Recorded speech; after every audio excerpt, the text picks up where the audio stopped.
As another surge of COVID cases continues, Valley nurses say they're burned out and they want help. East Liverpool City Hospital has declared a staffing crisis, and the nurses say the hospital is not doing enough to take care of frontline workers. Nurses are burnt out. We're not getting any help. We reach out for help and we're not getting any help. It's like this whole issue has been put on the back burner. Frontline workers in East Liverpool City Hospital tell me they're down 20 nurses, not including those out with COVID, and say it keeps getting worse. They have a backlog of patients, not only in the waiting room to be seen, but also patients that should be admitted up to the floor, but there is no staff to take care of them. Union nurses say recruiting continues to be a challenge and are asking the hospital for incentives such as the pandemic pay they received last year. Within 48 hours, we had close to 75% of our members saying that, yes, we need relief, we need pandemic pay, we need additional bonuses.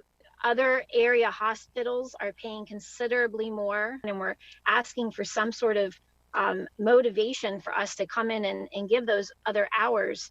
Our emergency room is backed up. The nurses are overwhelmed. The nurses union provided a memo from the hospital's chief medical officer saying the staffing crisis may result in changes, stating in part, this may alter the process for medical removal for COVID-19 exposure or illness. The Ohio Nurses Association says there's concern this could mean more exposure to COVID.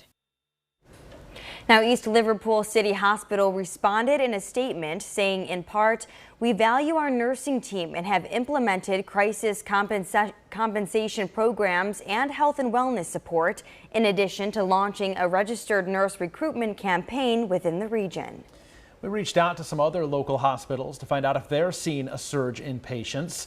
Mercy Health says it is experiencing increased volume in its emergency departments, but they're prepared to keep up with the demand. Salem Regional says it's been running at full capacity for a while now and urges those to evaluate their symptoms before going to the ER. UPMC Jameson and UPMC Horizon say they do not have a shortage of beds and they're not at full capacity. Stewart Health says they'll continue to offer regular services and elective surgeries.